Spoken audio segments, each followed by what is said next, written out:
Namaami Visharadam Devim Ramakrishnam Jagadguru Padapadme Tayo Shritva Pranamami Muhurmu Namah Shriyati Rajaya Vivekananda Suraye Satchit Swarupaaya Swami Napa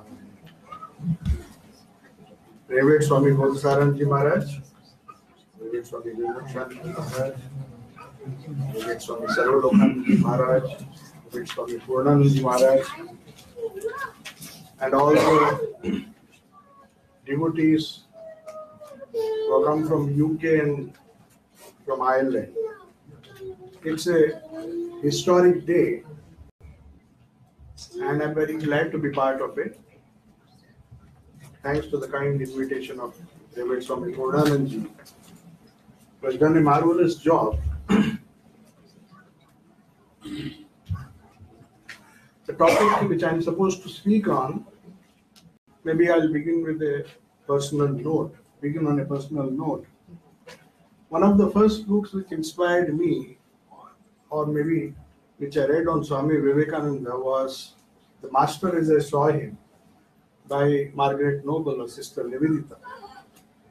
And I was surprised to find the way she could understand the universal message of Vedanta, being brought up in a different religious tradition and coming from a part of the world which colonized India. She was living in Wimbledon at that time, though she was Celtic blood and was born in Ireland, but she spent a major portion of her life in Wimbledon as a school teacher. And I was wondering, how could a person who was brought up in the best of Western traditions could appreciate, not only appreciate, but could love a culture which was totally aligned to her, and then inspire Indian people and explain, not only inspire people, but explain to them the true import of Vedanta, especially the universal aspect of Vedanta. Perhaps that was what inspired her when she heard Swami Vivekananda speaking about the universal aspects of Vedanta. Vedanta is always universal, and that's why it's known as Sanatana Dharma, the religion eternal. There's no geographical boundaries, though it was inspired by the Vedas, which were the outpourings of the rishis who saw truth. But they transcend all geographical, political, and religious barriers. So this religion eternal, the universal values, might have inspired her. And she understood it because from her master, who was very keen to take the message of his own guru, Sri Ramakrishna, was a living embodiment of these Vedas, these universal values. And from him he learned the concept of harmony. Normally, by harmony we mean harmony of religions, but that was not the only harmony which Sister Nivedita saw. In fact, if you read the introduction, the masterly introduction she wrote to the complete works of Swami Vivekananda, she says, after reading, she says, when Swami Vivekananda rose to speak at the Parliament of Religions, he started with Hindu ideas and the concepts of Hinduism. But when he finished the short lecture, in fact, he recreated Hinduism as it were. And then she ends that beautiful foreword by a wonderful sentence. He says, henceforth, no distinction between the sacred and the secular. So it's not just the religious paths which start Krishna's harmony, as explained by Swamiji, the harmony which he saw in the Vedas or the Vedanta, as it is known, was not just a harmony between different religious sects, different religious paths which lead to the same goal, but it's a harmony between all human endeavor, all human energy, whether it is manifesting itself as science or whether it's manifesting itself as religion, because both the West and the East are representatives of two great searches for truth. The one which was developed in the West was a search for truth through the material world, and that we give it the name of science. But it was a search for truth all the same. It's not that there's something external or internal. Both lead to the same goal. That was the greatest discovery. And Sister Nivedita, that's why I said, there's no distinction henceforth. Every action that we do is neither it's all are sacred, all duties. There cannot be any distinction. And calling some duties as sacred, some duties as secular. So this divinization of the human race is the universal aspect of Vedanta which Swamiji emphasized. He not only said that each soul is potentially divine, irrespective of caste, creed, religion, or national barriers, but he also said that the whole universe, there is a unity of existence which is being taught by the Vedanta. Existence, wherever it is, in whatever form it is, there is an underlying unity. And in spite of all the diversity, because the idea of uniformity preached by some of the religious movements indicated that there should be uniform ideas, uniform thought, which Swamiji said can never be.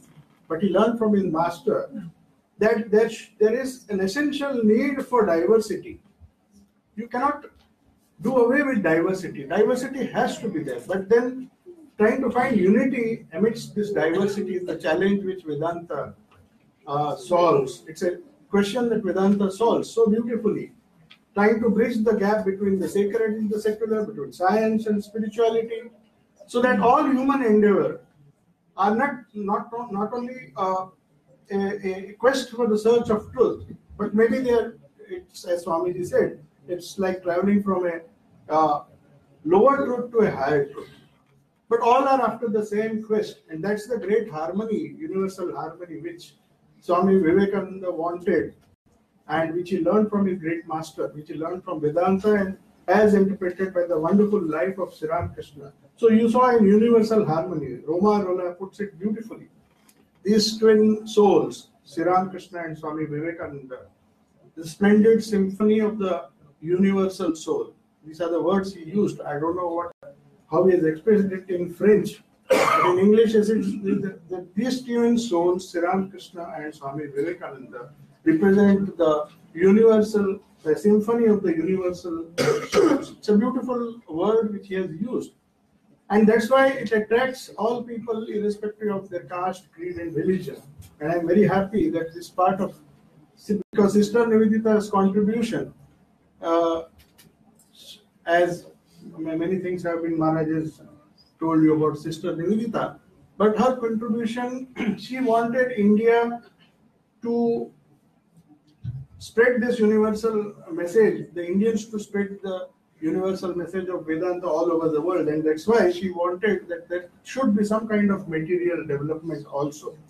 So she has contributed not only in the sphere of religions, she wrote some wonderful books on Hinduism, the Cradle Tales of Hinduism, and there are so many beautiful books which will make any Hindu proud.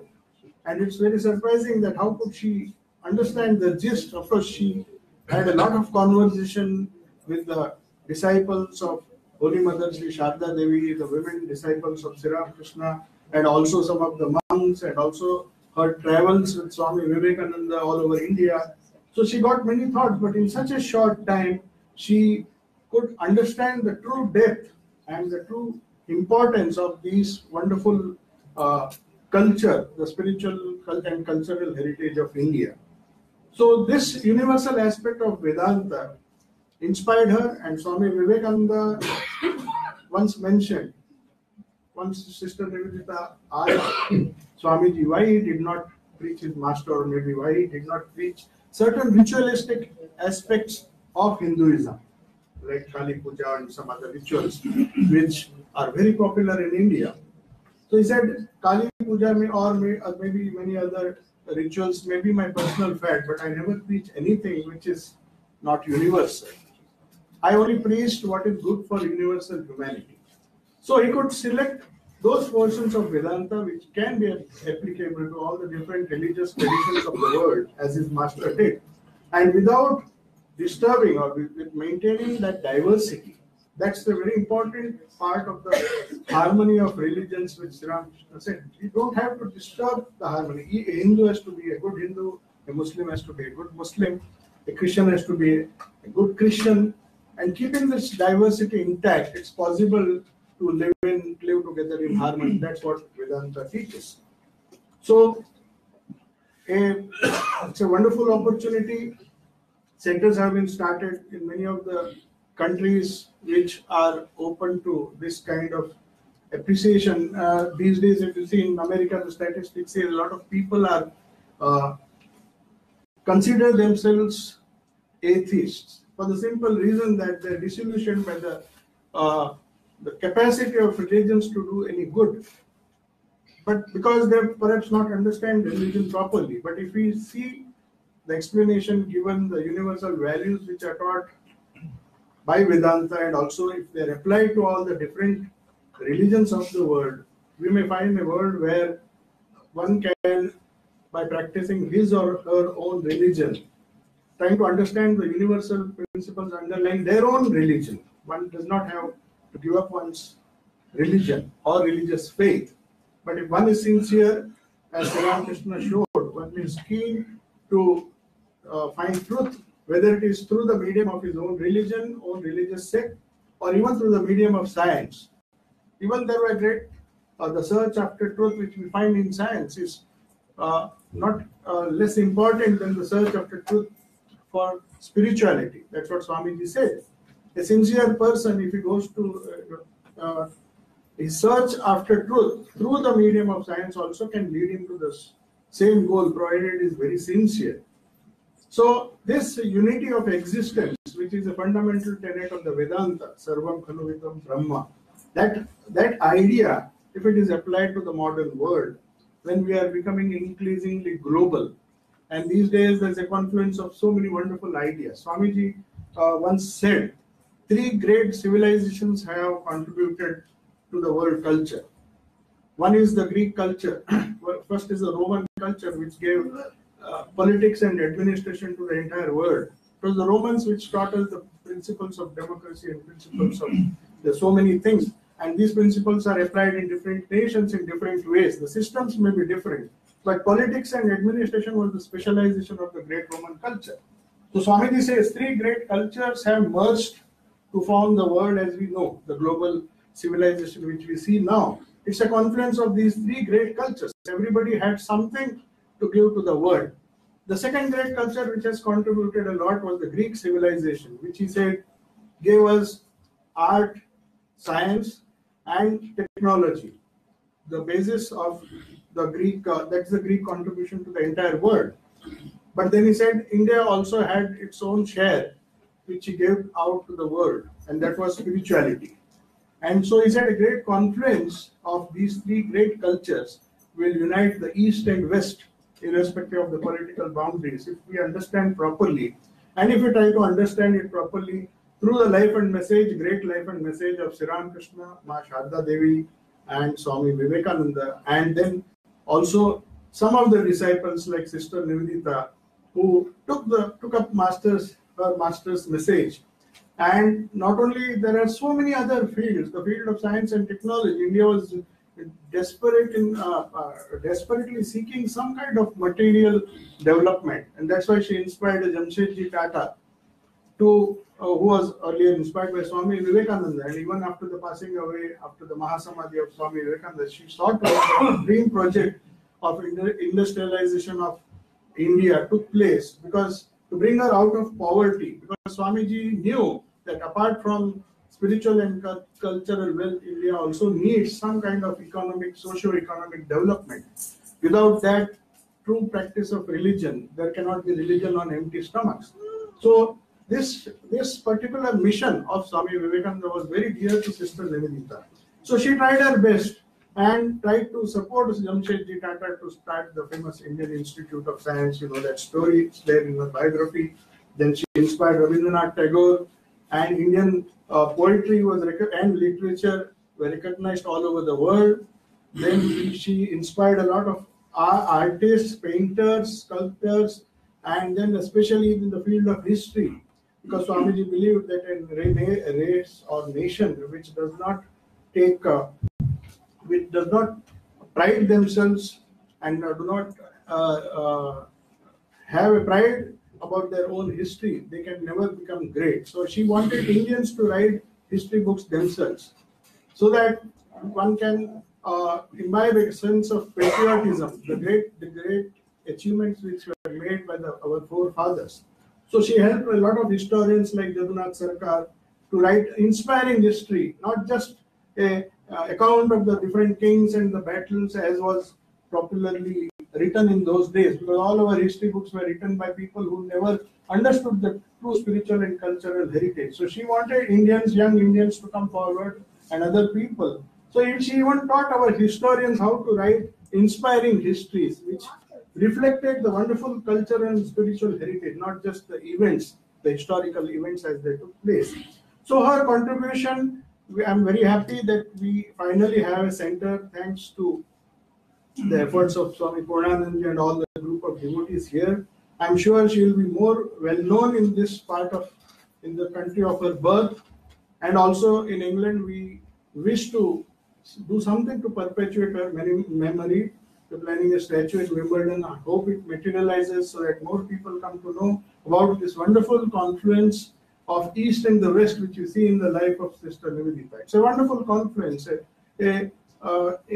A person born in the best traditions of the Western culture, educated, and then going to the East and trying to imagine within a short time. She hardly lived for more 12 years in India, but she could absorb like no Indian could do the essence of Hinduism, the essence of Indian culture, Indian spirituality, and within a short time she could write some wonderful books and leave behind for us, for posterity, the great values, the great combination, the universal values of both East and the West, and how to manifest them, those values, to manifest that divinity which Swamiji spoke of in every moment of our life. I wish this movement which has started here today, officially which has started here today, great success, and I'm sure all of you will try your best to spread the message of Sri Ramakrishna, Sri Ma Sharda Devi, Swami Vivekananda, and also Sister Nivedita, whose entire world is invaluable. Thank you.